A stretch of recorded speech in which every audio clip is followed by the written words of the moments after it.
ਸਾਧ ਸੰਗਤ ਜੀ, ਵਾਹਿਗੁਰੂ ਜੀ ਕਾ ਖਾਲਸਾ, ਵਾਹਿਗੁਰੂ ਜੀ ਕੀ ਫਤਿਹ।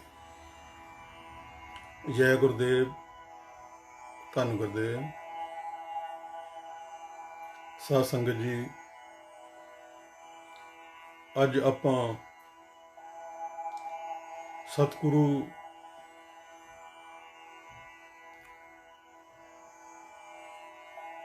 ਮਹਾਰਾਜ ਜੀ ਦੇ ਬਹੁਤ ਹੀ ਮਹੱਤਵਪੂਰਨ ਜੋ ਸਾਨੂੰ ਉਪਦੇਸ਼ ਹਨ, ਉਹਨਾਂ ਦੀ ਅੱਜ ਆਪਾਂ ਆਪ ਜੀ ਦੇ ਸਾਹਮਣੇ ਸੇਵਾ ਰੱਖਾਂਗੇ।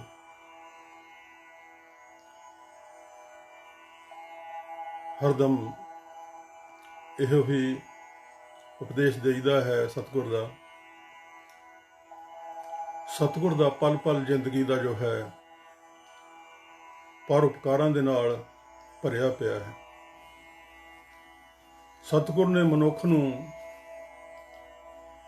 ਪੈਰ ਪੈਰ ਤੇ ਐਸੇ ਉਪਦੇਸ਼ ਦਿੱਤੇ ਹਨ ਕਿ ਜੋ ਮਾਨਸ ਜਨਮ ਜੋ ਮਿਲਿਆ ਹੈ ਉਸ ਦਾ ਸਫਲ ਨਤੀਜਾ ਨਿਕਲ ਸਕੇ ਅਤੇ ਜਨਮ ਜੋ ਹੈ ਸਫਲ ਹੋ ਸਕੇ। ਗੁਰੂ ਕਬੀਰ ਸਾਹਿਬ ਵੀ ਇਸ ਦੀ ਪ੍ਰੋੜਤਾ ਕਰਦੇ ਹਨ ਕਿ ਹੇ ਭਾਈ, ਇਹ ਮਾਨਸ ਜਨਮ ਜੋ ਮਿਲਿਆ ਹੈ ਇਸ ਨੂੰ ਸਫਲ ਕਰ। ਸਤਿਗੁਰ ਦੇ ਉਪਦੇਸ਼ਾਂ ਦਾ ਜੋ ਹੈ ਜੀਵਨ ਦੇ ਵਿੱਚ ਪਸਾਰਾ ਕਰ, ਵਾਸਾ ਕਰ, ਦੁਨੀਆ ਦੇ ਕਾਰੋਬਾਰ ਵੀ ਕਰ, ਪਰ ਸਤਿਗੁਰ ਦੇ ਉਪਦੇਸ਼ਾਂ ਤੋਂ ਰਾਹ ਲੈ ਕੇ ਅੱਗੇ ਚੱਲਦਾ ਜਾਣਾ ਹੈ। ਮਨੁੱਖ ਜੋ ਹੈ ਇੱਥੇ ਆਣ ਕੇ ਆਪਣੇ ਕੁਟੁੰਬ ਦੇ ਵਿੱਚ, ਆਪਣੇ ਪਰਿਵਾਰ ਦੇ ਵਿੱਚ, ਆਪਣੇ ਮਿੱਤਰਾਂ ਦੇ ਵਿੱਚ, ਦੋਸਤਾਂ ਸੰਗੀਆਂ ਦੇ ਵਿੱਚ ਇੰਨਾ ਭਿੱਜ ਜਾਂਦਾ ਹੈ ਕਿ ਉਹ ਸਤਿਗੁਰ ਦੇ ਉਪਦੇਸ਼ਾਂ ਨੂੰ ਭੁੱਲ ਜਾਂਦਾ ਹੈ। ਸਤਿਗੁਰ ਕਬੀਰ ਜੀ ਫਰਮਾਉਂਦੇ ਹਨ, ਕਬੀਰ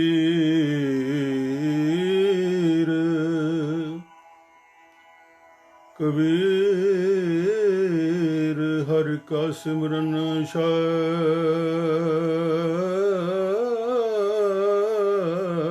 ਕੇ, ਹਰਿ ਕਾ ਸਿਮਰਨ ਛਾੜ ਕੇ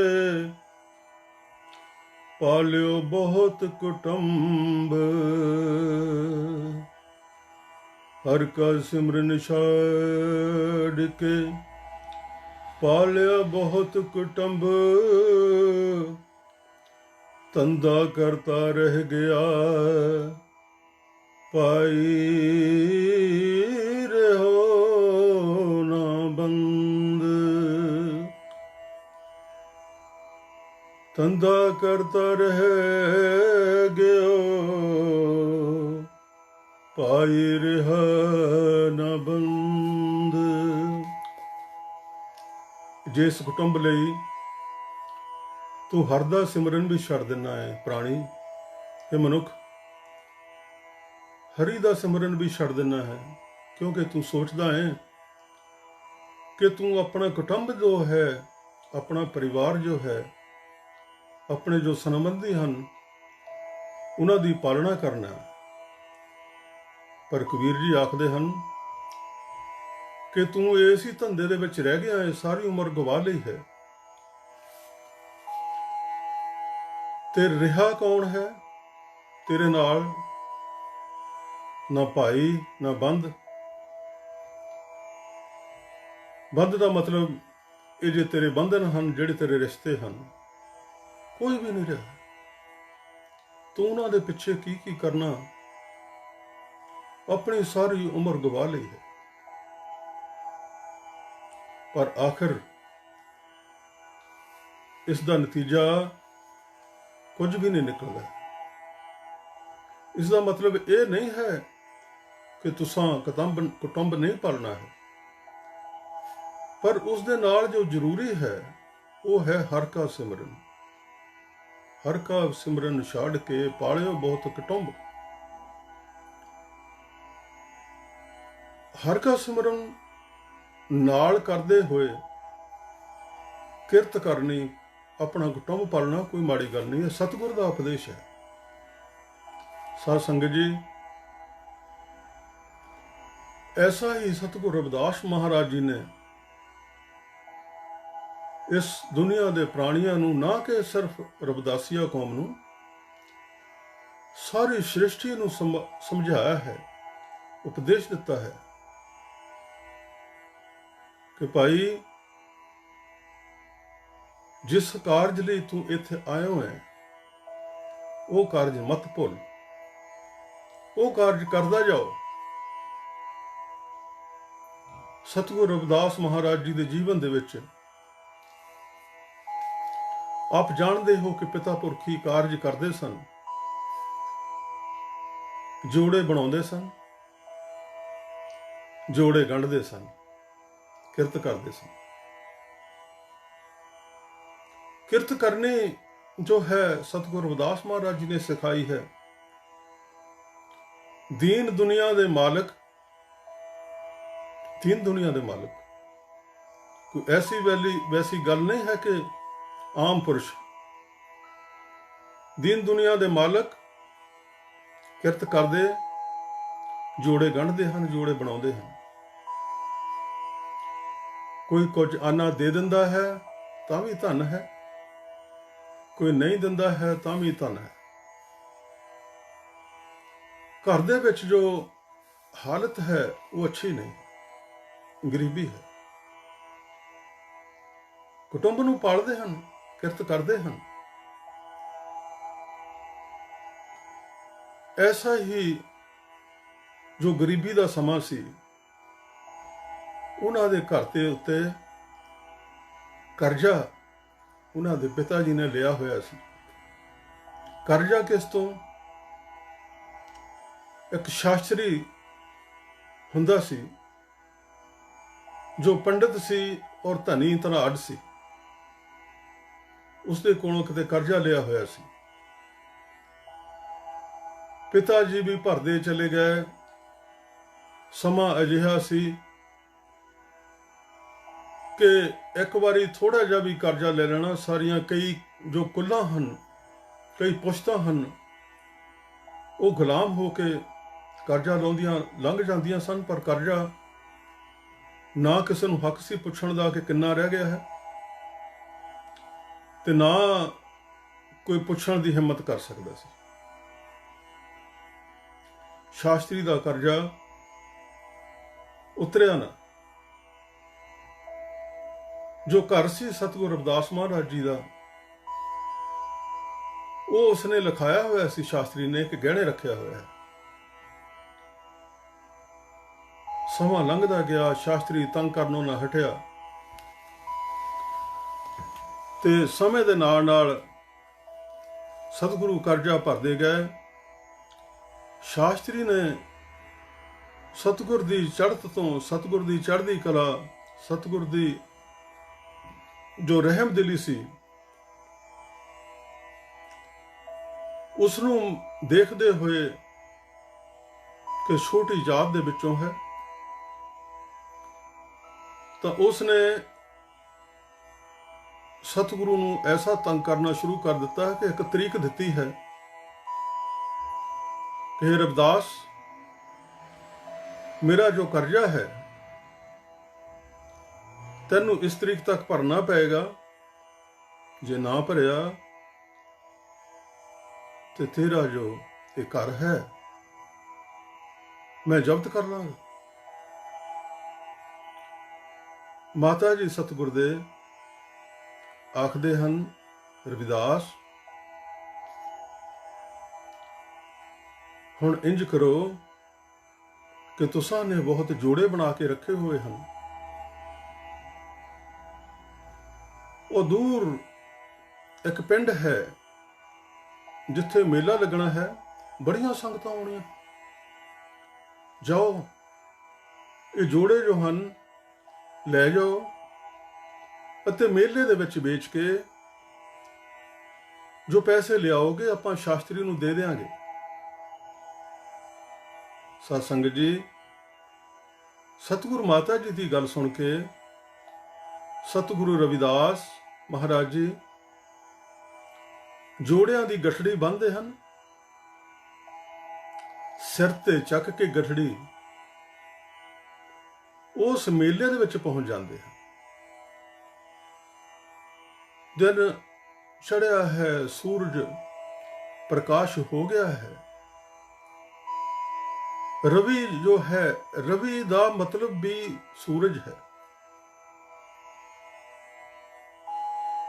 प्रकाश है, रवि प्रकाश है, सूरज है। ऐसे ही रविदास सतगुरु साहब जी जो भी एक प्रकाश ਹਨ ਤੇ ਸਨ। ਸੰਗਤਾਂ ਹੁਮ ਹੁਮਾ ਕੇ ਮੇਲੇ ਵਿੱਚ ਬੜੀਆਂ ਹੀ ਪੁੱਜਣੀਆਂ ਸ਼ੁਰੂ ਹੋ ਗਈਆਂ ਹਨ। ਸਤਿਗੁਰ ਨੇ ਚਾਦਰ ਵਿਛਾਈ ਅਤੇ ਜੋ ਸਨ ਟਿਕਾ ਕੇ ਸਜਾ ਕੇ ਰੱਖ ਦਿੱਤੇ। ਇਹ ਸਾਧ ਸੰਗਤ ਜੀ ਜੋ ਸਾਰੀਆਂ ਕਥਾਵਾਂ ਹਨ, ਇਹ ਸਾਨੂੰ ਸਿੱਖਿਆ ਦੇਣ ਵਾਸਤੇ ਹਨ। ਨਹੀਂ ਤਾਂ ਦੀਨ ਦੁਨੀਆ ਦੇ ਮਾਲਕ, ਉਹਨਾਂ ਨੂੰ ਪੈਸਿਆਂ ਦੀ ਕੀ ਕਮੀ। ਉਹ ਤਾਂ ਇੱਕ ਅੱਖ ਦੇ ਫੁਰਨੇ ਦੇ ਨਾਲ ਸਾਧ ਸੰਗਤ ਜੀ ਦੀਨ ਦੁਨੀਆ ਦੀ ਸਾਰੀ ਦੌਲਤ ਇਕੱਠੀ ਕਰਨਾ। ਪਰ ਸਾਨੂੰ ਰਹਿਮਤਾਂ ਦੇ ਭੰਡਾਰੇ ਬਖਸ਼ਣੇ ਸਨ। ਕਲਯੁਗੀ ਜੀਵ ਹਾਂ, ਸਮਝਣ ਦੇ ਵਿੱਚ ਇੰਨੀ ਮੁਹਾਰਤ ਨਹੀਂ ਹੈ। ਇਸੇ ਕਰਕੇ ਸਤਿਗੁਰ ਨੇ ਆਪਣੇ ਸਰੀਰ ਤੇ ਪਲ ਪਲ ਕਸ਼ਟ ਸਹਾਰ ਕੇ ਸੰਗਤਾਂ ਨੂੰ ਉਪਦੇਸ਼ ਜੋ ਹਨ, ਐਸੇ ਉਪਦੇਸ਼ ਦਿੱਤੇ ਹਨ ਕਿ ਸੰਗਤਾਂ ਨੂੰ ਸਮਝਣ ਦੇ ਵਿੱਚ ਆਸਾਨੀ ਹੋ ਜਾਏ। ਹੋਰ ਇਸ ਤੋਂ ਉੱਪਰ ਕੀ ਪਰਉਪਕਾਰ ਹੋ ਸਕਦੇ ਹਨ। ਮੇਲੇ ਦੇ ਵਿੱਚ ਜੋੜੇ ਸਜਾ ਕੇ ਰੱਖ ਦਿੱਤੇ ਹਨ ਚਾਦਰ ਤੇ। ਜਿਉਂ-ਜਿਉਂ ਪ੍ਰਕਾਸ਼ ਹੁੰਦਾ ਜਾਂਦਾ ਹੈ, ਦਿਨ ਚੜ੍ਹਦਾ ਜਾਂਦਾ ਹੈ, ਸੰਗਤ ਦੀ ਗਿਣਤੀ ਵੱਧਦੀ ਜਾਂਦੀ ਹੈ। ਲੋਕ ਆਪਣੀਆਂ ਆਪਣੀਆਂ ਚੀਜ਼ਾਂ ਵੇਚ ਰਹੇ ਹਨ ਤੇ ਖਰੀਦਣ ਵਾਲੇ ਖਰੀਦ ਰਹੇ ਹਨ। ਸਾਧ ਸੰਗਤ ਜੀ, ਮੇਲੇ ਦੇ ਵਿੱਚ ਕੋਈ ਐਸਾ ਇਨਸਾਨੀ ਜਾਮੇ ਦੇ ਵਿੱਚ ਕੋਈ ਆਇਆ ਹੈ ਤਾਂ ਉਸ ਮੇਲੇ ਦੇ ਵਿੱਚ ਹੋਰ ਵੀ ਕੁਝ ਲੋਕ ਸਨ ਜੋ ਜੋੜੇ ਵੇਚਦੇ ਸਨ। ਇੱਕ ਜੋੜੇ ਵੇਚਣ ਵਾਲੇ ਦੇ ਕੋਲ ਗਿਆ ਹੈ ਅਤੇ ਜੋੜਾ ਜੋ ਮੰਗਦਾ ਹੈ ਆਪਣੇ ਲਈ, ਪਾਸ ਕਰਕੇ ਦੇਖਦਾ ਹੈ, ਉਸਦੇ ਜੋੜਾ ਪਾਸ ਨਹੀਂ ਹੁੰਦਾ ਹੈ। ਪੈਰਾਂ ਦੇ ਵਿੱਚ ਉਹ ਜੋੜਾ ਠੀਕ ਨਹੀਂ ਆਉਂਦਾ ਹੈ, ਅੱਗੇ ਚਲੇ ਜਾਂਦਾ ਹੈ। ਦੂਸਰੇ ਡੇਰੇ ਤੇ ਜਾ ਕੇ ਵੀ ਜੋੜਾ ਦੇਖਦਾ ਹੈ, ਪਰ ਗੱਲ ਉੱਥੇ ਵੀ ਨਹੀਂ ਬਣਦੀ। ਹੋਰ ਦੇਖੇ,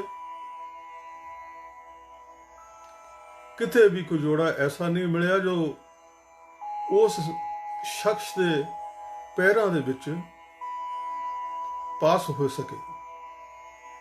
ਤਾਂ ਅਖੀਰਲੇ ਡੇਰੇ ਤੋਂ ਪੁੱਛਦਾ ਹੈ, ਮੈਨੂੰ ਨਹੀਂ ਲੱਗਦਾ ਇੱਥੇ ਕੋਈ ਜੋੜਾ ਮਿਲੇਗਾ। ਕਮਾਲ ਵਾਲੀ ਗੱਲ ਹੈ ਕਿ ਇੱਥੇ ਕੋਈ ਹੋਰ ਵੀ ਜੋੜੇ ਵੇਚਣ ਵਾਲਾ ਹੈ। ਤਾਂ ਉਹ ਜੋੜੇ ਵੇਚਣ ਵਾਲਾ ਬੋਲਦਾ ਹੈ ਕਿ ਇੱਕ ਆਦਮੀ ਹੋਰ ਹੈ। ਕਿੱਥੇ ਹੈ ਭਾਈ? ਆਖਦਾ ਹੈ ਉਹ ਸਾਹਮਣੇ ਉਧਰਲੇ ਪਾਸੇ ਰਵਿਦਾਸ ਨਾਮ ਦਾ ਇੱਕ ਜੋੜੇ ਵੇਚਣ ਵਾਲਾ, ਉਹ ਵੀ ਕੁਝ ਜੋੜੇ ਲੈ ਕੇ ਆਇਆ ਹੋਇਆ ਹੈ। ਉੱਥੇ ਜਾ ਕੇ ਕੋਸ਼ਿਸ਼ ਕਰੋ। ਸ਼ਾਇਦ ਕੋਈ ਐਸਾ ਜੋੜਾ ਤੁਹਾਨੂੰ ਮਿਲ ਜਾਏ ਜੋ ਤੁਹਾਡੇ ਪਾਸ ਹੋ ਜਾਏ। ਸਾਧ ਸੰਗਤ ਜੀ, ਉਹ ਸ਼ਖਸ ਜੋ ਹੈ ਮੇਲੇ ਵਿੱਚ ਘੁੰਮਦਾ ਘੁੰਮਦਾ ਸਤਿਗੁਰੂ ਰਵਿਦਾਸ ਮਹਾਰਾਜ ਜੀ ਦੇ ਉਸ ਜੋੜੇ ਵੇਚਣ ਵਾਲੀ ਜਗ੍ਹਾ ਤੇ ਚਲੇ ਜਾਂਦਾ ਹੈ। ਸਤਿਗੁਰੂ ਅਕਾਲ ਪੁਰਖ ਦਾ ਸਰੂਪ ਸਿਮਰਨ ਦੇ ਵਿੱਚ ਜੁੜੇ ਹੋਏ ਹਨ। ਜੋੜੇ ਅੱਗੇ ਰੱਖੇ ਹਨ, ਕੁਝ ਵੇਚੇ ਵੀ ਹਨ, ਪਰ ਅਜੇ ਬਹੁਤ ਪਏ ਹਨ। ਉਹ ਆਦਮੀ ਸਤਿਗੁਰੂ ਨੂੰ ਆਖਦਾ ਹੈ ਕਿ ਮੈਂ ਸੁਣਿਆ ਹੈ ਕਿ ਤੁਸੀਂ ਬਹੁਤ ਵਧੀਆ ਜੋੜੇ ਬਣਾਉਂਦੇ ਹੋ।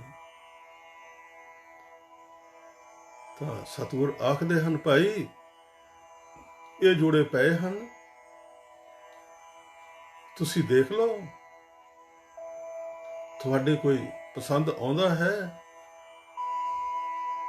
ਤਾਂ ਮੇਰੇ ਵੱਡੇ ਭਾਗ ਹੋਣਗੇ। ਉਹ ਸ਼ਖਸ ਜੋ ਹੈ ਇੱਕ ਜੋੜਾ ਚੱਕ ਕੇ ਪਾਸ ਕਰਦਾ ਹੈ ਤਾਂ ਪੈਰਾਂ ਦੇ ਵਿੱਚ ਇੰਨਾ ਫਿੱਟ ਆਉਂਦਾ ਹੈ, ਇੰਨਾ ਵਧੀਆ ਜੋੜਾ ਜੋ ਹੈ ਆਰਾਮ ਦਿੰਦਾ ਹੈ ਕਿ ਉਹ ਆਖਦਾ ਹੈ, ਇਹ ਰਵਿਦਾਸ, ਲੱਗਦਾ ਹੈ ਇਹ ਜੋੜਾ ਤੁਸੀਂ ਮੇਰੇ ਲਈ ਹੀ ਬਣਾਇਆ ਹੈ। ਤਾਂ ਸਤਿਗੁਰ ਆਖਦੇ ਹਨ ਕਿ ਬਹੁਤ ਤੁਹਾਡਾ ਧੰਨਵਾਦ ਹੈ ਕਿ ਮੇਰਾ ਬਣਾਇਆ ਹੋਇਆ ਜੋੜਾ ਆਪ ਜੀ ਦੇ ਚਰਨਾਂ ਦੇ ਵਿੱਚ ਆਰਾਮ ਨਾਲ ਪਾਸ ਹੋ ਗਿਆ ਹੈ। ਤਾਂ ਕੀਮਤ ਪੁੱਛਦਾ ਹੈ ਸਤਿਗੁਰੂ ਕਿ ਵਾਜਬ ਜਿਹੀ ਕੀਮਤ ਦੱਸਦੇ ਹਨ, ਪਰ ਨਾਲ ਆਖ ਦਿੰਦੇ ਹਨ, ਭਾਈ ਮੇਰਾ ਮੁਝ में ਕੁਛ ਨਹੀਂ, ਜੋ ਕੁਛ ਹੈ ਸੋ ਤੇਰਾ।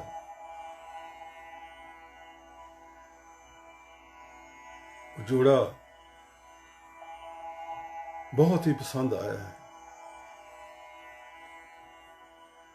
ਤਾਂ ਆਖਦਾ ਹੈ ਉਹ ਸ਼ਖਸ ਜੋ ਹੈ ਸਤਿਗੁਰੂ ਨੂੰ, ਇਹ ਰਵਿਦਾਸ, ਐਸੇ ਜੋੜੇ ਮੈਂ ਕਦੀ ਨਹੀਂ ਦੇਖੇ। ਆ ਸਾਰੇ ਜੋੜੇ ਜੋ ਤੇਰੇ ਕੋਲ ਪਏ ਹਨ, ਇਹ ਬਹੁਤ ਵਧੀਆ ਤੁਸੀਂ ਮਿਹਨਤ ਕਰਕੇ ਬਣਾਏ ਹੋਏ ਹਨ।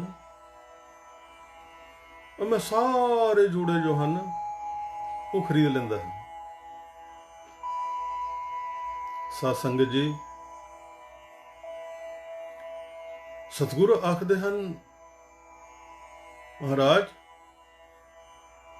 ਜਿਵੇਂ ਆਪ ਨੂੰ ਅੱਛਾ ਲੱਗਦਾ ਹੈ,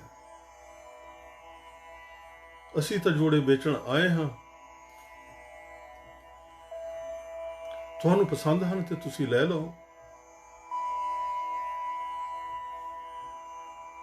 ਉਹ ਕੀਮਤ ਪੁੱਛਦਾ ਹੈ ਤੇ ਸਤਿਗੁਰੂ ਕੀਮਤ ਦੇ ਬਾਰੇ ਵੀ ਕੋਈ ਗੱਲ ਨਹੀਂ ਕਰਦੇ। ਆਖਦੇ ਹਨ ਜੋ ਦੇਣਾ ਹੈ ਦੇ ਦਿਓ।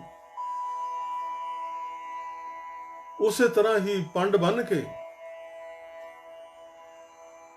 ਉਹ ਸ਼ਖਸ ਜੋੜਿਆਂ ਦੇ ਪੈਸੇ ਭਰ ਕੇ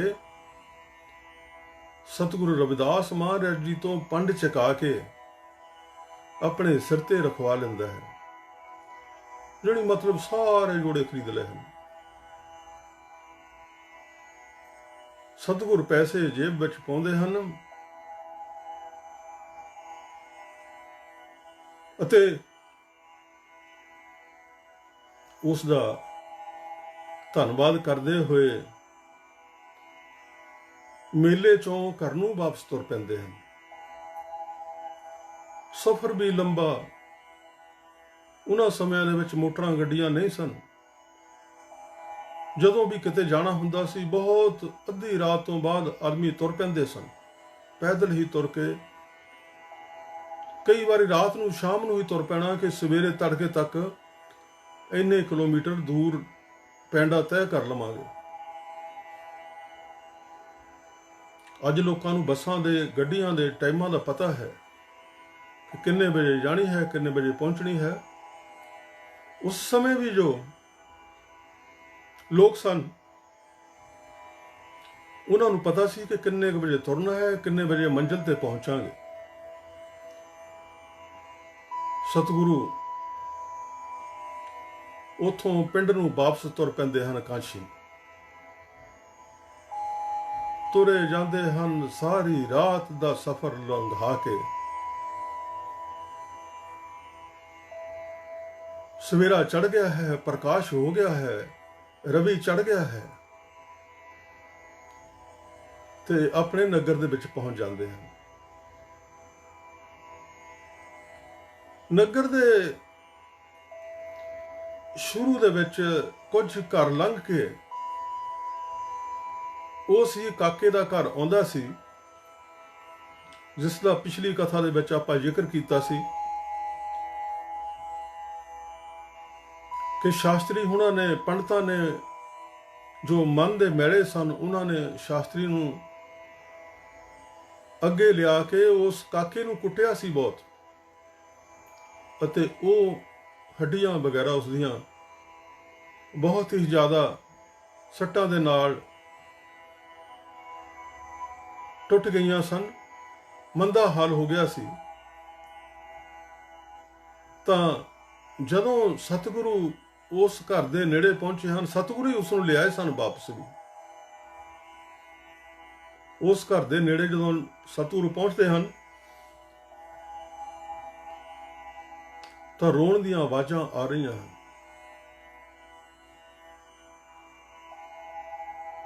ਸੂਰਜ ਚੜ ਚੁੱਕਾ ਹੈ, ਅਜੇ ਬਹੁਤ ਧੁੱਪ ਨਹੀਂ ਹੋਈ ਹੈ। ਔਰਤਾਂ ਦੇ ਰੋਣ ਦੀਆਂ ਆਵਾਜ਼ਾਂ ਤੇ ਕਈ ਲੋਕ ਉਸ ਘਰ ਨੂੰ ਜਾ ਰਹੇ ਹਨ, ਕਾਕੇ ਦੇ ਘਰ ਨੂੰ। ਸਤਿਗੁਰੂ ਰੁਕੇ ਤੇ ਦੇਖਦੇ ਹਨ, ਅੰਦਰ ਜਾਂਦੇ ਹਨ ਕਿ ਜੋ ਕਾਕਾ ਕੁਝ ਦਿਨ ਪਹਿਲਾਂ ਹੀ ਪੰਡਤਾਂ ਨੇ ਜੋ ਕੁੱਟਿਆ ਸੀ, ਉਸ ਦੀ ਮੌਤ ਹੋ ਚੁੱਕੀ ਹੈ।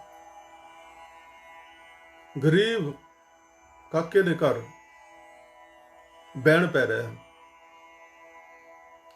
ਉਸ ਦੀ ਪਤਨੀ ਦਹਥੜੇ ਮਾਰ-ਮਾਰ ਕੇ ਰੋ ਰਹੀ ਹੈ,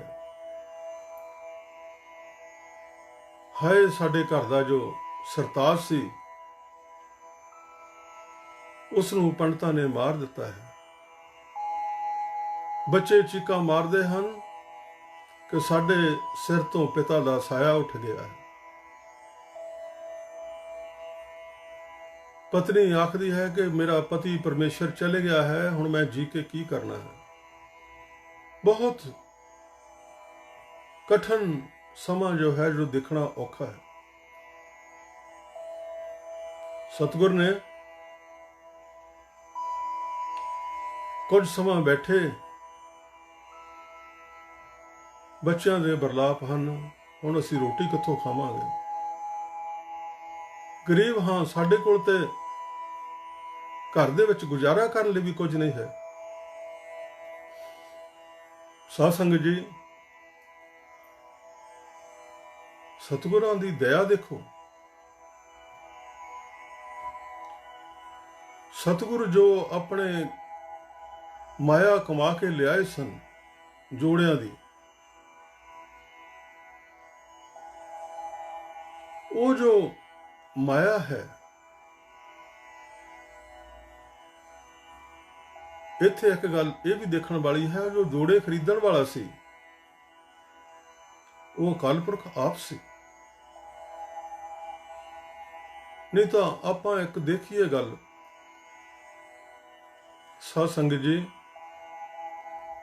ਜੋੜਾ ਕੋਈ ਇੱਕ ਖਰੀਦ ਲਓ, ਦੋ ਖਰੀਦ ਲਓ, ਤਿੰਨ ਤੋਂ ਉੱਪਰ ਤਾਂ ਕੋਈ ਮਤਲਬ ਹੀ ਨਹੀਂ ਬਣਦਾ ਹੈ।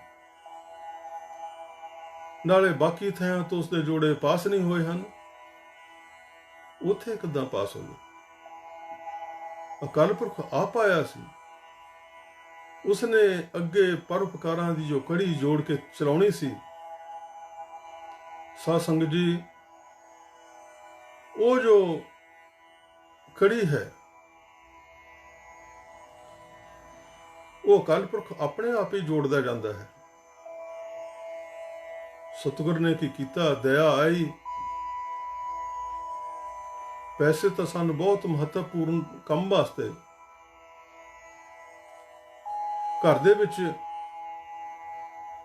पैसा लिया के शास्त्री नूं देना सी, तां जो घर खाली कराउण दी धमकी दे के गया सी वो घर नूं बचा सकण। पर इंज नहीं होया। सतगुर ने जो पैसे हन अपने बोझे विचों कढे हन, तो वो पैसे काके दी धर्म पत्नी जो सी उसनूं फड़ा के सिर ते हथ रखिया है कि भाई अज मैं मेले विच गया सां, अज बहुत बढ़िया व्यापार किया सी, सारे जोड़े बिक गए। इसे लिए सारे जोड़े विके सन कि अकाल पुरख ने थोड़े ते परोपकार करवाउणा सी। आ लो भाई पैसे, अन्न दाना फक्का जो भी वस्तुआं घर दे विच जरूरत है खरीद के ले आओ। कुछ रीति रिवाज भी करने हैं, अंतिम संस्कार करना है, माया दी लोड़ है। जिस घर दे विच एक आना भी नहीं सी उत्थे इन्ने के पैसे आ गए कि अंतिम संस्कार का भी जो सारा प्रबंध हो गया। आने वाले कुछ समय वास्ते राशन पानी वस्तुओं का भी प्रबंध होने जोगे पैसे हथ विच आ गए। जो पैसे ना सतगुर देंदे तो वो बेचारे किवें अपना अगला जो कार्य पूरा करते। साध संगत जी, काके दी धर्म पत्नी ने पैसे ले हन, समय अनुसार अगलियां रस्मां शुरू होईयां हन। सतगुरु रविदास महाराज जी अगे हो के सारियां रस्मां नाल पूरियां करते हैं, सारे कार्य पूरे किए। समा जो है बड़ा बलवान है। असी बहुत बार अपने आप नूं समय तो बलवान समझ लेंदे हैं। दुनिया विच अजिहे बड़े इंसान हैं जिन्हां नूं अकाल पुरख ने कुछ बल बख्शिया है अते बल दा हंकार इन्ना हो जाता है कि जो बलहीन हैं जां उन्हां तो कमजोर हैं, उन्हां ते जो बल दा ऐसा विखावा करते हैं कि मेरे वर्गा बलवान कोई नहीं है। बाणी इहो समझाउंदी है कि बंदिया, ये मनुख, ये प्राणी, जो बल है, बुद्धि है, ज्ञान है, ये अकाल पुरख दा ही बख्शिया होया है। इस ते गुमान मत कर। जिन्हां केसां नूं तूं संवार के गुमान करदा है, कबीर जी आखदे हन, मैं ऐसे नैण भी देखे हैं जिहड़े के बड़े ही संभार के रखते सन। ऐसे केस देखे हैं, बंदा बड़ा गुमान करता है, पर आखदे हन मैं ऐसा देखा है कि उन्हां जो नैणा दे जो सुराख हुंदे हन, खोपड़ी ऐसी देखी है ਜਿਨ੍ਹਾਂ ਦਾ ਤੂੰ ਮਾਣ ਗੁਮਾਨ ਕਰਦਾ ਸੀ, ਉਹਦੇ ਵਿੱਚ ਚਿੜੀਆਂ ਨੇ ਆਲ੍ਹਣੇ ਪਾ ਲਏ ਸਨ। ਔਰ ਐਸੇ ਕੇਸ ਦੇਖੇ ਹਨ ਜਿਨ੍ਹਾਂ ਦੀ ਚਮਕ ਦੇ ਵਿੱਚ ਤੂੰ ਅਕਾਲ ਪੁਰਖ ਨੂੰ ਵੀ ਭੁੱਲ ਜਾਣਾ ਹੈ। ਪਰ ਮੈਂ ਐਸਾ ਦੇਖਿਆ ਹੈ, ਉਹ ਕੇਸ ਇੱਕ ਦਿਨ ਧਰਤੀ ਦੇ ਵਿੱਚ ਦੱਬੇ ਗਏ ਹਨ ਅਤੇ ਉੱਤੇ ਘਾਸ ਏਦਾਂ ਦੱਬ ਗਿਆ ਸੀ, ਘਾਸ ਏਦਾਂ ਉੱਗ ਪਿਆ ਸੀ ਕਿ ਉਹਨਾਂ ਦਾ ਕੇਸਾਂ ਦਾ ਨਾਮੋ ਨਿਸ਼ਾਨ ਖਤਮ ਹੋ ਗਿਆ। ਅਰਥਾਤ ਕਹਿਣ ਦਾ ਹੈ ਕਿ ਬੰਦੇ ਗੁਮਾਨ ਨਾ ਕਰ। ਇਹ ਜੋ ਬਲ ਸਰੀਰ ਦੇ ਜੋ ਇੰਦਰੇ ਤੁਹਾਨੂੰ ਮਿਲੇ ਹਨ, ਇਹ ਉਸ ਅਕਾਲ ਪੁਰਖ ਦੀ ਰਹਿਮਤ ਹੈ। ਗੁਮਾਨ ਮਤ ਕਰ। ਪਰ ਮਨੁੱਖ ਜੋ ਹੈ, ਇਹਨਾਂ ਚੀਜ਼ਾਂ ਨੂੰ ਸਮਝਣ ਦੇ ਵਿੱਚ ਬਹੁਤ ਦੇਰੀ ਕਰਦਾ ਹੈ ਤੇ ਸਮਝ ਉਦੋਂ ਆਉਂਦੀ ਹੈ ਜਿਸ ਮੌਕੇ ਜੋ ਸਮਾਂ ਹੈ ਬਹੁਤ ਅੱਗੇ ਲੰਘ ਜਾਂਦਾ ਹੈ, ਜਾਂ ਆਉਂਦੀ ਨਹੀਂ ਹੈ ਸਮਝ। ਅਖੀਰ ਜਾਗ ਉਦੋਂ ਖੁੱਲਦੀ ਹੈ ਜਦੋਂ ਜਮ ਦਾ ਡੰਡਾ ਜੋ ਹੈ ਸਿਰ ਦੇ ਵਿੱਚ ਲੱਗਦਾ ਹੈ। ਸੋ ਸਾਧ ਸੰਗਤ ਜੀ, ਸਿੱਖਣਾ ਹੈ, ਸਤਿਗੁਰ ਦੀ ਬਾਣੀ ਤੋਂ ਸਿੱਖਣਾ ਹੈ। ਜਦੋਂ ਸਤਿਗੁਰ ਰੀਤੀ ਰਿਵਾਜ ਕਰਕੇ ਪਰਿਵਾਰ ਨੂੰ ਹੌਸਲਾ ਦੇ ਕੇ ਘਰ ਪਹੁੰਚੇ ਹਨ, ਤਾਂ ਮਾਤਾ ਜੀ ਆਖਦੇ ਹਨ, ਪੁੱਤਰ ਜੋੜੇ। ਸਤਿਗੁਰ ਆਖਦੇ ਹਨ, ਮਾਤਾ ਜੋੜੇ ਤਾਂ ਵਿਕ ਗਏ, ਲਿਆਓ ਪੁੱਤਰ ਮਾਇਆ। ਇਹ ਸ਼ਾਸਤਰੀ ਨੂੰ ਦੇ ਕੇ ਉਹਦਾ ਗੁੱਸਾ ਜੋ ਹੈ ਠੰਡਾ ਕਰੀਏ, ਨਹੀਂ ਤਾਂ ਉਹਨੇ ਅੱਜ ਆਪਾਂ ਨੂੰ ਸ਼ਾਮ ਨੂੰ ਜਾਂ ਕੱਲ ਨੂੰ ਸਵੇਰੇ ਹੀ ਘਰੋਂ ਬਾਹਰ ਕੱਢ ਦੇਣਾ ਹੈ। ਤਾਂ ਸਤਿਗੁਰ ਹੱਸ ਕੇ ਆਖਦੇ ਹਨ, ਮਾਤਾ ਉਹ ਜੋੜਿਆਂ ਦੀ ਮਾਇਆ ਤਾਂ ਮੇਰੇ ਕੋਲੋਂ ਪਰਉਪਕਾਰ ਦੇ ਕਾਰਜ ਦੇ ਵਿੱਚ ਲੱਗ ਗਈ ਹੈ। ਪੁੱਤਰ ਕੀ ਆਖਣਾ ਹੈ? ਪਰਉਪਕਾਰ ਦੇ ਕੰਮ? ਹਾਂ ਮਾਤਾ, ਮੇਰਾ ਦੋਸਤ ਜੋ ਆਪਣਾ ਕਾਕਾ ਹੈ ਨਾ, ਉਸਨੂੰ ਪੰਡਤਾਂ ਨੇ ਕੁੱਟਿਆ ਸੀ ਕੁਝ ਦਿਨ ਪਹਿਲਾਂ। ਦਰਦ, ਤਕਲੀਫਾਂ ਸਰੀਰ ਤੇ ਇੰਨੀਆਂ ਸਨ ਕਿ ਉਹ ਅੱਜ ਅਕਾਲ ਚਲਾਣਾ ਕਰ ਗਿਆ ਹੈ। ਉਸਦੇ ਘਰ ਦੀ ਜੋ ਹਾਲਤ ਮੇਰੇ ਤੋਂ ਦੇਖੀ ਨਹੀਂ ਗਈ, ਮੈਂ ਇਸੇ ਕਰਕੇ ਘਰ ਪਹੁੰਚਣ ਵਿੱਚ ਵੀ ਦੇਰੀ ਕਰ ਬੈਠਾ ਹਾਂ। ਸਾਰੇ ਸੰਸਕਾਰ ਉਸਦੇ ਪੂਰੇ ਕਰਕੇ ਉਹ ਜੋ ਮਾਇਆ ਹੈ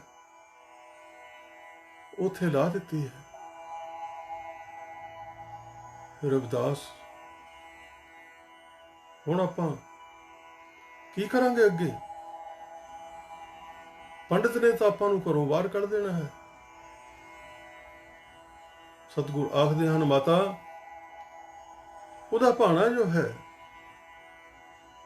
ਆਪਾਂ ਮੰਨਣਾ ਹੈ, ਜੋ ਵੀ ਹੈ ਅੱਗੇ ਦੇਖਿਆ ਜਾਏਗਾ। ਸਾਧ ਸੰਗਤ ਜੀ, ਸੱਚ ਹੀ ਐਸਾ ਹੋਇਆ। ਨਤੀਜਾ ਇਹ ਨਿਕਲਿਆ ਕਿ ਪੰਡਤ ਨੇ ਆ ਕੇ ਆਪਣੇ ਗੁੰਡਿਆਂ ਦੇ ਨਾਲ ਸਤਿਗੁਰ ਦਾ ਜੋ ਘਰ ਸੀ ਐਸੀ ਬਦਮਾਸ਼ੀ ਕੀਤੀ ਕਿ ਸਾਰਾ ਸਮਾਨ ਜੋ ਵੀ ਲੁੱਟ ਲਿਆ ਤੇ ਸਤਿਗੁਰ ਨੂੰ ਘਰੋਂ ਬਾਹਰ ਕੱਢ ਦਿੱਤਾ ਹੈ। ਸਾਧ ਸੰਗਤ ਜੀ, ਇੱਥੇ ਸਵਾਲ ਹੈ,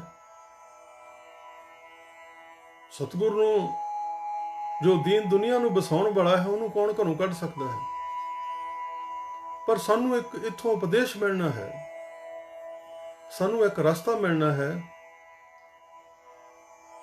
ਜਿਹੜਾ ਸਾਨੂੰ ਮਨੁੱਖਾਂ ਨੂੰ ਜੀਵਨ ਸੰਭਾਲਣ ਦੇ ਵਿੱਚ, ਸਮਝ ਲਿਆਉਣ ਦੇ ਵਿੱਚ ਮਦਦ ਕਰਦਾ ਹੈ।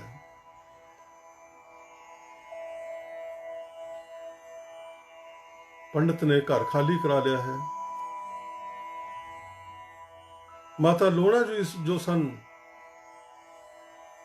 ਉਸ ਮੌਕੇ ਗਰਭਵਤੀ ਸਨ। ਬੜਾ ਹੀ ਕਠਿਨ ਸਮਾਂ, ਕੋਲ ਕੋਈ ਪੈਸਾ ਨਹੀਂ ਹੈ। ਮਾਤਾ ਜੀ ਬਿਰਧ ਅਵਸਥਾ ਵਿੱਚ ਹਨ। ਮਾਤਾ ਲੂਣਾ ਜੀ ਬੱਚੇ ਨੂੰ ਜਨਮ ਦੇਣ ਵਾਲੀ ਹੈ। ਜਾਣ ਕਿੱਧਰ? ਪੰਡਤ ਨੇ ਆਪਣੀ ਚਲਾਕੀ ਵਰਤ ਕੇ ਲੋਕਾਂ ਨੂੰ ਵੀ ਕਹਿ ਦਿੱਤਾ ਹੈ, ਜੋ ਰਵਿਦਾਸ ਦੀ ਮਦਦ ਕਰੇਗਾ ਨਾ, ਸੁੱਕਾ ਨਹੀਂ ਛੱਡਾਂਗਾ। ਜੋ ਰਵਿਦਾਸ ਦਾ ਹਾਲ ਕੀਤਾ ਹੈ, ਐਸਾ ਹੀ ਹਾਲ ਉਸਦਾ ਵੀ ਹੋਏਗਾ ਜੋ ਰਵਿਦਾਸ ਦੀ ਮਦਦ ਕਰੇਗਾ। ਸਤਿਗੁਰ ਘਰ ਨੂੰ ਅਲਵਿਦਾ ਆਖ ਕੇ ਸਭ ਕੁਝ ਛੱਡ ਕੇ ਉੱਥੋਂ ਤੁਰ ਪੈਂਦੇ, ਤੁਰੇ ਜਾਂਦੇ ਹਨ। ਸਾਧ ਸੰਗਤ ਜੀ, ਇਹ ਸਭ ਹੋਇਆ ਕਿਉਂ ਹੈ? ਹੋਇਆ ਤਾਂ ਹੈ ਕਿ ਸਤਿਗੁਰਾਂ ਨੇ ਪਰਉਪਕਾਰ ਕੀਤਾ ਤੇ ਉਹਦਾ ਨਤੀਜਾ ਜੋ ਹੈ, ਨਤੀਜਾ ਜੋ ਐਸਾ ਨਿਕਲਿਆ ਕਿ ਸਤਿਗੁਰ ਘਰੋਂ ਬੇਘਰ ਹੋ ਗਏ। ਪਰ ਉਹਨਾਂ ਨੇ ਕਹਾਣੀ ਅੱਗੇ ਤੋਰਨੀ ਸੀ, ਘਰੋਂ ਨਿਕਲਣਾ ਸੀ। ਦੱਸਿਆ ਜਾਂਦਾ ਹੈ ਕਿ ਘਰੋਂ ਜਾਂਦੇ ਹੋਏ ਰਸਤੇ ਵਿੱਚ ਹੀ ਸਤਿਗੁਰਾਂ ਦੇ ਘਰ ਬੇਟੇ ਨੇ ਜਨਮ ਲਿਆ। ਵਿਜੇ ਕੁਮਾਰ ਨਾਮ ਦੱਸਿਆ ਜਾਂਦਾ ਹੈ। ਸਾਧ ਸੰਗਤ ਜੀ, ਬੇਨਤੀਆਂ ਹਨ ਕਿ ਕੋਈ ਐਸਾ ਬਵਾਲ ਨਾ ਬਣਾਇਆ ਜਾਵੇ। ਕਈ ਵਾਰ ਲੋਕਾਂ ਨੂੰ ਕੁਝ ਆਦਤ ਹੁੰਦੀ ਹੈ,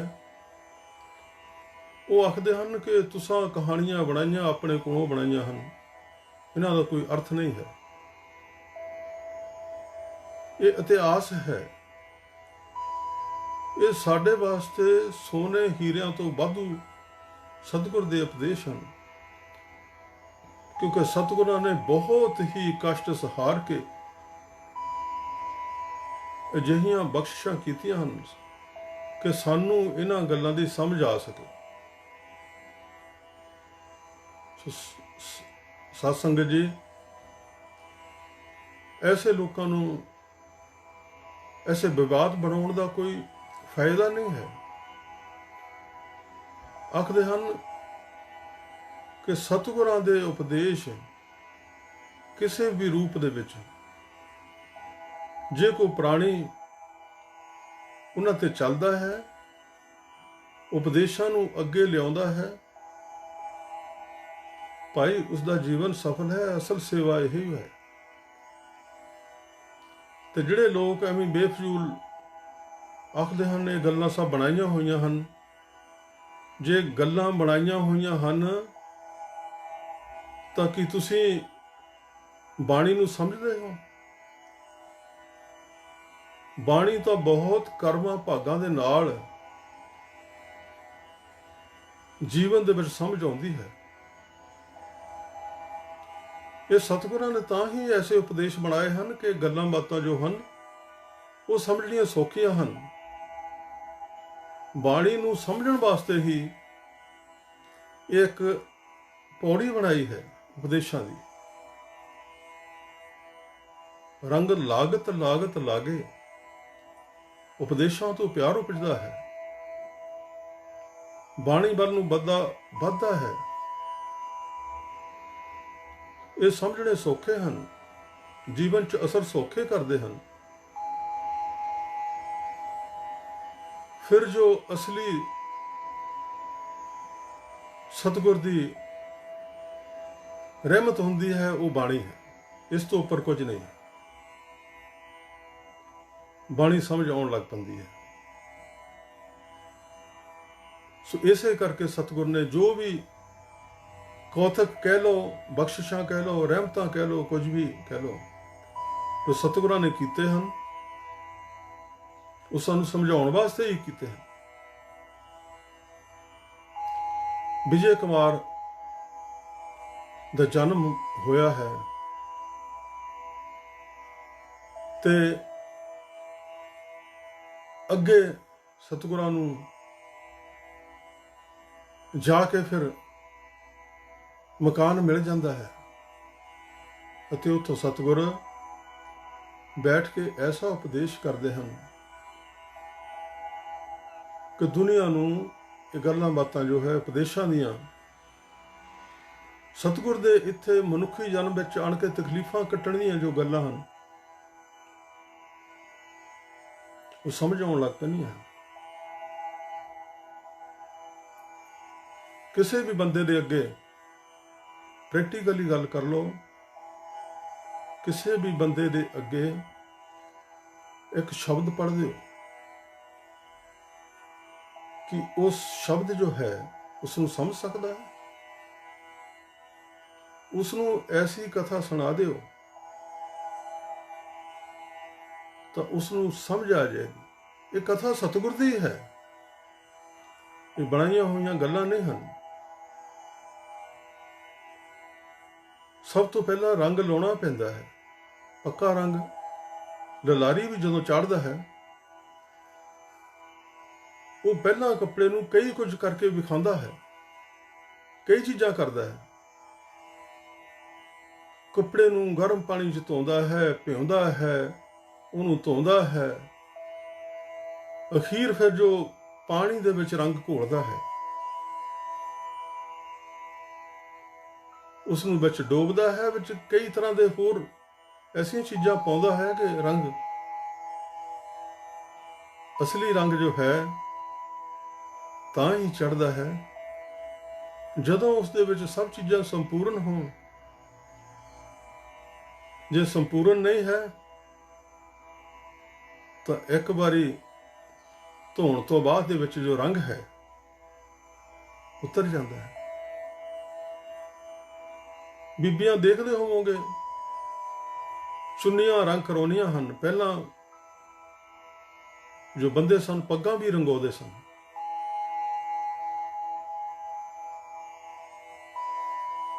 ਅਤੇ ਕਈ ਵਾਰੀ ਬੀਬੀਆਂ ਲਲਾਰੀ ਦੇ ਨਾਲ ਲੜਾਈ ਵੀ ਕਰਦੀਆਂ ਹਨ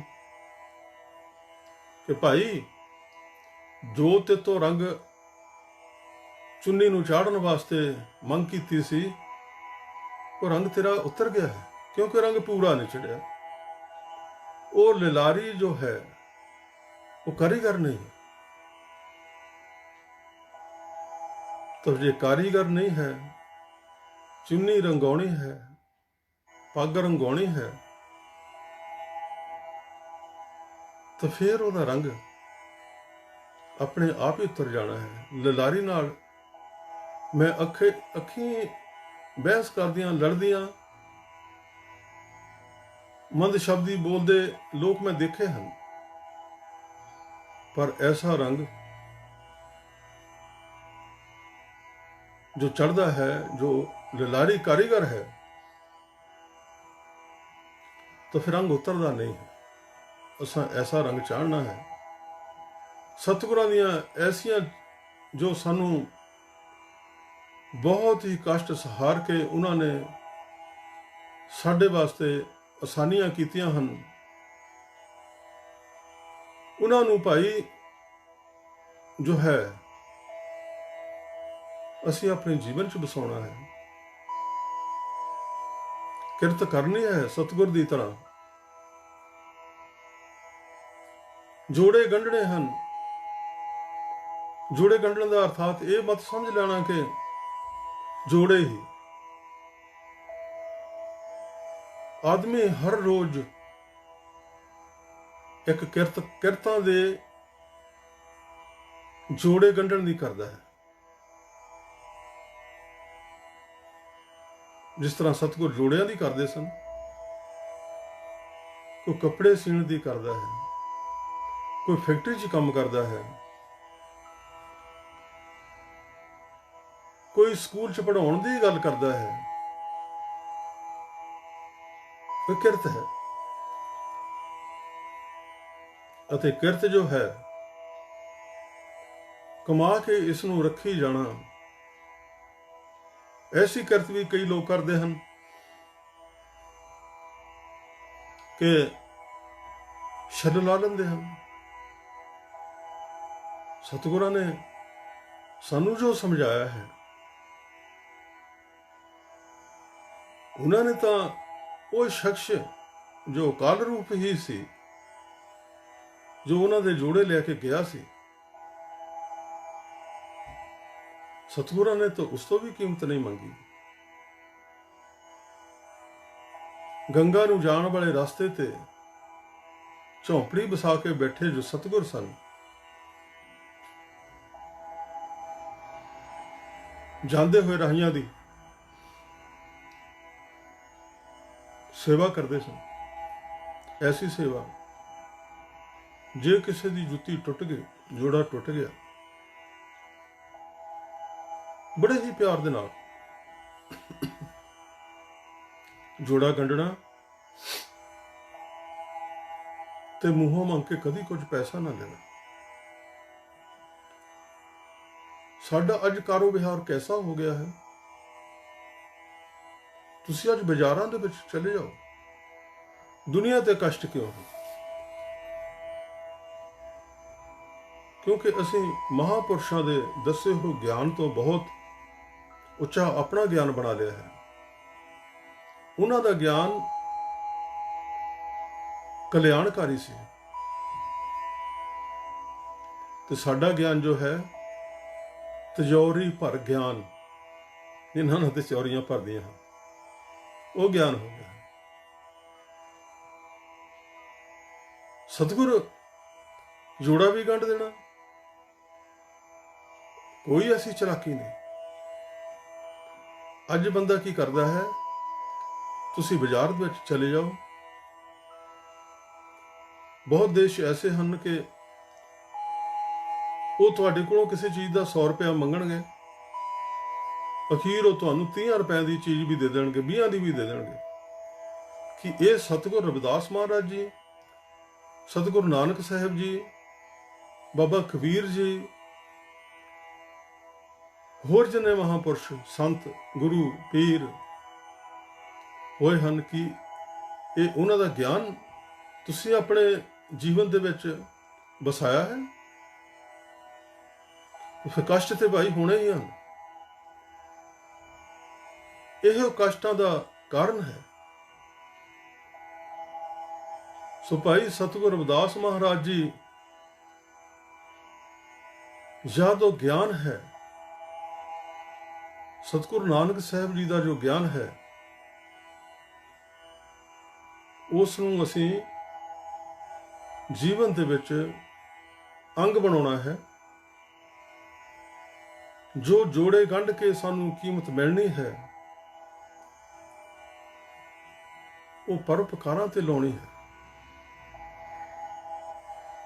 ਇਹੋ ਸਤਿਗੁਰ ਦਾ ਜੋ ਹੈ ਮਿਸ਼ਨ ਹੈ। ਹਰਦਮ ਅਖੀਰ ਤੇ ਮੈਂ ਇਹੋ ਬੇਨਤੀ ਕਰਦਾ ਹਾਂ ਕਿ ਬੇਗਮਪੁਰਾ ਤਦ ਹੀ ਵਸਾਇਆ ਜਾਣਾ ਹੈ ਜਦ ਸਤਿਗੁਰ ਦੇ ਗਿਆਨ ਨੂੰ ਅਸੀਂ ਆਪਣਾ ਜੀਵਨ ਬਣਾ ਕੇ ਤਿਜੋਰੀਆਂ ਭਰਨ ਦੀ ਜਗ੍ਹਾ ਤੇ ਕਿਰਤ ਕਰਦੇ ਹੋਏ, ਆਪਣਾ ਕੁਟੁੰਬ ਪਾਲਦੇ ਹੋਏ, ਅਸੀਂ ਪਰਉਪਕਾਰ ਕਰਦੇ ਹੋਏ ਸਮੁੱਚੀ ਮਨੁੱਖਤਾ ਦੇ ਕਲਿਆਣ ਦੇ ਵਿੱਚ ਹਿੱਸਾ ਪਾਉਣਾ ਹੈ। ਇਹ ਜੋ ਕੁਟੁੰਬ ਤੂੰ ਦੇਖਦਾ, ਇਹ ਤੇਰੇ ਨਾਲ ਨਹੀਂ ਚੱਲਣਾ ਹੈ।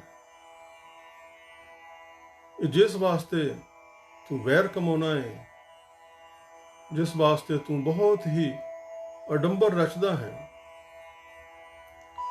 ਸ਼ਲੋਕ ਬਾਬਾ ਕਬੀਰ ਜੀ ਦਾ ਸ਼ੁਰੂ 'ਚ ਸੁਣਾਇਆ ਸੀ, ਤੂੰ ਅਜਿਹਾ ਧੰਦਾ ਕਰਦਾ ਰਹਿ ਜਾਣਾ ਹੈ ਤੇ ਅਖੀਰ ਦੇ ਵਿੱਚ ਤੇਰੇ ਨਾਲ ਕੋਈ ਬੰਧਪ ਭੈਣ ਭਰਾ, ਪਰਿਵਾਰ, ਬੱਚੇ, ਇਸਤਰੀ ਤੇਰੇ ਨਾਲ ਕੁਝ ਨਹੀਂ ਜਾਣਾ ਹੈ। ਸੋ ਸਾਧ ਸੰਗਤ ਜੀ, ਅੱਜ ਦਾ ਉਪਦੇਸ਼ ਜੋ ਹੈ ਸਾਨੂੰ ਇਹੋ ਹੀ ਗਿਆਨ ਬਖਸ਼ਦਾ ਹੈ। ਕਿਰਤ ਕਰੋ, ਸਤਿਗੁਰ ਦੀ ਤਰ੍ਹਾਂ, ਜਿੱਦਾਂ ਉਹਨਾਂ ਨੇ ਕਾਕੇ ਨੂੰ ਮਾਇਆ ਬਖਸ਼ ਦਿੱਤੀ ਸੀ, ਇਸੇ ਤਰ੍ਹਾਂ ਪਰਉਪਕਾਰ ਕਰਦੇ ਹੋਏ ਉਸ ਕਿਰਤ ਨੂੰ ਵੀ ਵੰਡ ਕੇ ਦੁਨੀਆ ਦੇ ਵਿੱਚ ਕਲਿਆਣ ਦੇ ਵਿੱਚ ਲਾਉਣਾ ਹੈ। ਇਹੋ ਸਤਿਗੁਰ ਦਾ ਉਪਦੇਸ਼ ਹੈ। ਇਹੋ ਉਹਨਾਂ ਨੇ ਸਾਡੇ ਤੋਂ ਆਸ ਰੱਖੀ ਹੈ। ਪਿਤਾ ਜੋ ਪੁੱਤਰ ਤੋਂ ਆਸ ਰੱਖਦਾ ਹੈ, ਅਗਰ ਪੁੱਤਰ ਉਹ ਆਸ ਪੂਰੀ ਨਾ ਕਰੇ ਤੇ ਕਦੀ ਕਦੀ ਤੇ ਫਿਰ ਜੋ ਪਿਤਾ ਹੈ ਬੇਦਖਲ ਕਰ ਦਿੰਦਾ ਹੈ। ਫੈਸਲਾ ਸਾਡੇ ਹੱਥ ਵਿੱਚ ਹੈ ਕਿ ਅਸੀਂ ਹੁਣ ਸਤਿਗੁਰ ਦੇ ਅੱਗੇ ਐਸਾ ਮੁੱਖ ਲੈ ਕੇ ਜਾਣਾ ਹੈ ਕਿ ਸਤਿਗੁਰ ਸਾਨੂੰ ਬੇਦਖਲ ਕਰਦਾ ਹੈ, ਜਾਂ ਫਿਰ ਐਸਾ ਕਰਨਾ ਹੈ ਕਿ ਸਤਿਗੁਰੂ 2 ਕਦਮ ਅੱਗੇ ਆ ਕੇ ਤੁਸੀਂ 1 ਚੱਲੋ ਤੇ 2 ਆਵੇ, ਤੁਸੀਂ 2 ਚੱਲੋ ਤੇ ਉਹ 4 ਆਏ, ਤੁਸੀਂ ਪੈਰੀਂ ਹੱਥ ਲਾਓ ਤੇ ਉਠਾ ਕੇ ਛਾਤੀ ਨਾਲ ਲਾ ਲੈ। ਐਸਾ ਮਾਣ ਹੋਣਾ ਚਾਹੀਦਾ ਹੈ। ਐਸੇ ਪੁੱਤਰ ਅਸੀਂ ਬਣਨਾ ਹੈ। ਐਸਾ ਅਸੀਂ ਸਤਿਗੁਰ ਦਾ ਉਪਦੇਸ਼ ਜੀਵਨ ਵਿੱਚ ਅਪਣਾਉਣਾ ਹੈ। ਸਾਧ ਸੰਗਤ ਜੀ, ਸਾਡੇ ਉਪਦੇਸ਼ਾਂ ਦਾ ਜੋ ਸਤਿਗੁਰ ਦੀ ਰਹਿਮਤ ਦੇ ਨਾਲ ਕੋਈ ਵੀ ਪ੍ਰਚਾਰਕ ਕਰਦਾ ਹੈ, ਉਸ ਦਾ ਸਫਲ ਹੋਣਾ ਤਦ ਹੀ ਮੰਨਿਆ ਜਾਂਦਾ ਹੈ ਜਦ ਕੁਝ ਅਸਰ ਕੀਤਾ ਜਾਵੇ। ਇੱਧਰ ਦੀ ਸੁਣ ਕੇ ਉੱਧਰ ਦੀ ਕੱਢ ਦੇਣਾ, ਤੇ ਕਹਿੰਦੇ ਹਨ ਕਿ ਸਤਿਗੁਰ ਨੇ ਹੀਰੇ ਜਵਾਹਰਾਤ ਬਖਸ਼ ਦਿੱਤੇ ਹਨ, ਪਰ ਸਾਨੂੰ ਉਹ ਹੀਰੇ ਜਵਾਹਰਾਤ ਨਹੀਂ,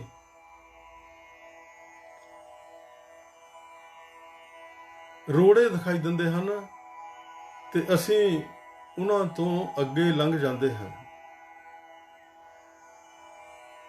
ਇਹ ਬਹੁਤ ਹੀ ਬਦਕਿਸਮਤੀ ਵਾਲੀ ਗੱਲ ਹੋਏਗੀ ਕਿ ਉਹਨਾਂ ਮਹਾਂਪੁਰਸ਼ਾਂ ਨੇ ਇੰਨੇ ਵੱਡੇ ਵੱਡੇ ਪਰਉਪਕਾਰ ਕੀਤੇ ਹਨ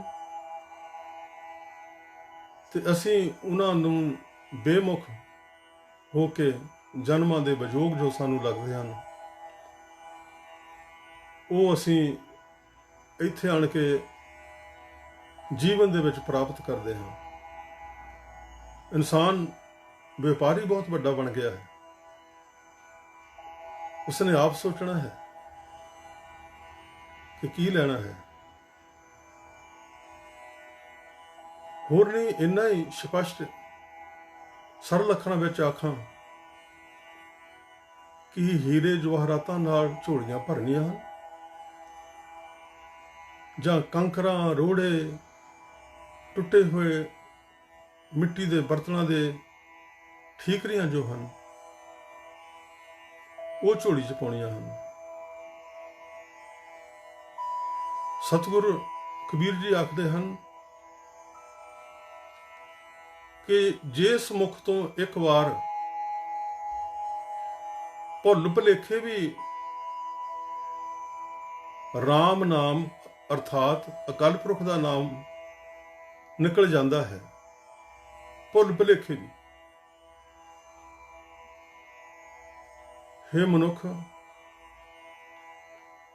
ਮੈਂ ਚਾਹੁੰਦਾ ਹਾਂ ਕਿ ਉਸਦੇ ਚਰਨਾਂ ਦੀ ਜੁੱਤੀ ਜੋ ਹੈ ਉਹ ਮੇਰੇ ਚੰਮ ਦੀ ਬਣੇ। ਇੰਨੀ ਵੱਡੀ ਜੋ ਕੀਮਤ ਰਾਮ ਦੇ ਨਾਮ ਦੀ ਸਤਿਗੁਰੂ ਕਬੀਰ ਸਾਹਿਬ ਜੀ ਨੇ, ਜੋ ਸ੍ਰੀ ਗੁਰੂ ਗ੍ਰੰਥ ਸਾਹਿਬ ਜੀ ਦੇ ਵਿੱਚ ਦਰਜ ਹੈ, ਉਹਨਾਂ ਨੇ ਆਪਣੇ ਸ਼ਲੋਕ ਦੇ ਵਿੱਚ ਰੱਖੀ ਹੈ, ਦੱਸੀ ਹੈ। ਸੋ ਸਾਧ ਸੰਗਤ ਜੀ, ਉਪਦੇਸ਼ ਆਪਾਂ ਕਰਦੇ ਜਾਣਾ ਹੈ। ਮੇਰੀ ਕੋਸ਼ਿਸ਼ ਹੈ ਕਿ ਇਹ ਫੇਸਬੁੱਕ ਦੇ ਜ਼ਰੀਏ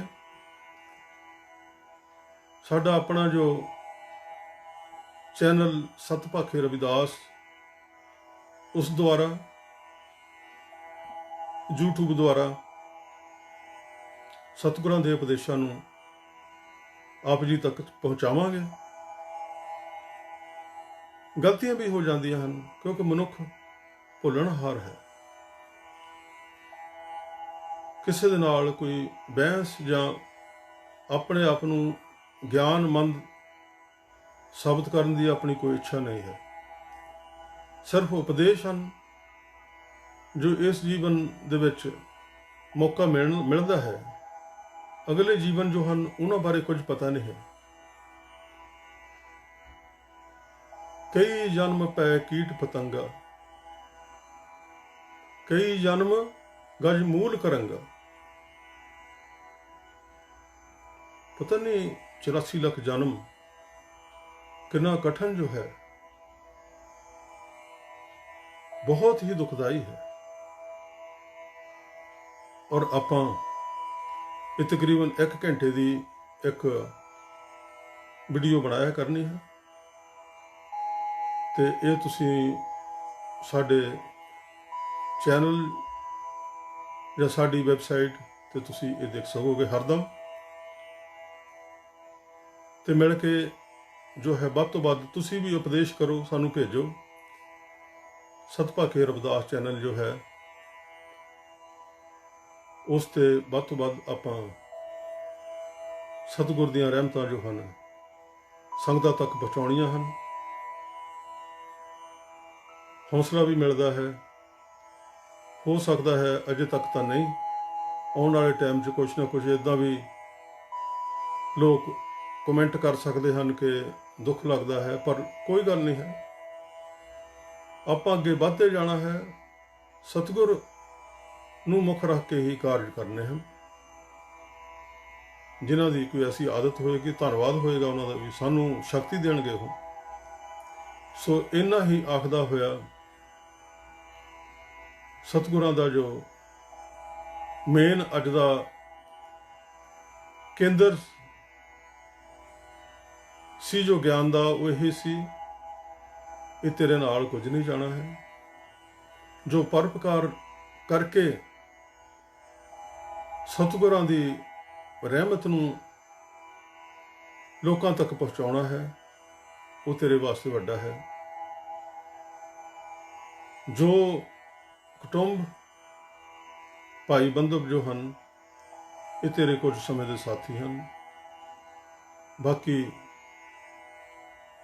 ਇਹ ਅੰਤ ਸਮੇਂ ਨਾ ਭਾਈ ਰਹੋ ਨਾ ਬੰਦ, ਕੁਛ ਨਹੀਂ ਰਹਿਣਾ ਹੈ ਤੇਰੇ ਨਾਲ। ਉਮੀਦ ਹੈ ਕਿ ਤੁਹਾਨੂੰ ਜ਼ਰੂਰ ਕੁਝ ਨਾ ਕੁਝ ਇਸ ਤੋਂ ਪ੍ਰਾਪਤ ਹੋਏਗਾ, ਤੇ ਆਪਾਂ ਅੱਗੇ ਮਿਲ ਕੇ ਤੁਸੀਂ ਸੁਣਦੇ ਜਾਣਾ, ਕਹਿੰਦੇ ਜਾਣਾ। ਸਾਡੇ ਬਸ ਦੀ ਗੱਲ ਹੈ, ਆਪਾਂ ਕਰਦੇ ਜਾਣਾ ਹੈ। ਮੈਂ ਸਾਧ ਸੰਗਤ ਤੋਂ ਮਾਫੀ ਚਾਹੁੰਦਾ ਹਾਂ ਕਿ 1 ਘੰਟੇ ਦੇ ਨੇੜੇ ਤਕਰੀਬਨ ਇਹ ਵਿਖਿਆਨ ਹੋ ਗਿਆ ਹੈ। ਔਰ ਬਹੁਤ ਲੋਕਾਂ ਨੇ ਫੇਸਬੁੱਕ ਤੇ ਇਹਦੇ ਕਮੈਂਟ ਵੀ ਕੀਤੇ ਹਨ, ਔਰ ਲਾਈਵ ਤੇ ਸਾਥ ਵੀ ਦਿੱਤਾ ਹੈ। ਮੈਂ ਸਾਰਿਆਂ ਦਾ ਧੰਨਵਾਦੀ ਹਾਂ। ਆਉਣ ਵਾਲੇ ਟਾਈਮ 'ਚ ਮੈਂ ਪਿੱਛੇ ਵੀ ਕਹਿ ਚੁੱਕਾ ਕਿ ਹਿੰਦੀ ਵਿੱਚ ਵੀ ਬੋਲਾਂਗਾ, ਕਿਉਂਕਿ ਸਾਡੇ ਹਿੰਦੀ 'ਚ ਬਹੁਤ ਜ਼ਿਆਦਾ ਸਾਥੀ ਜੋ ਹਨ ਉਹ ਦੇਖਦੇ ਹਨ। ਤੇ ਸਿਰਫ ਇੰਨਾ ਕੁ ਡਰ ਹੈ ਕਿ ਐਵੇਂ ਲੋਕ ਇਹ ਨਾ ਕਹੀ ਜਾਣ ਕਿ ਸਰਦਾਰ ਹੋ ਕੇ ਹਿੰਦੀ ਵੱਲ ਨੂੰ ਹੋ ਗਿਆ ਹੈ। ਇੱਦਾਂ ਦੀ ਕੋਈ ਗੱਲ ਨਹੀਂ ਹੈ। ਭਾਸ਼ਾਵਾਂ ਹਨ, ਜਿੱਥੇ ਜਿੱਥੇ ਵੀ ਤੁਸੀਂ ਚੰਗੀ ਸਰਲ ਭਾਸ਼ਾ ਵਿੱਚ ਲੋਕਾਂ ਨੂੰ ਸਮਝਾ ਸਕੋ, ਉਹ ਚੰਗੀ ਗੱਲ ਹੈ ਜੀ।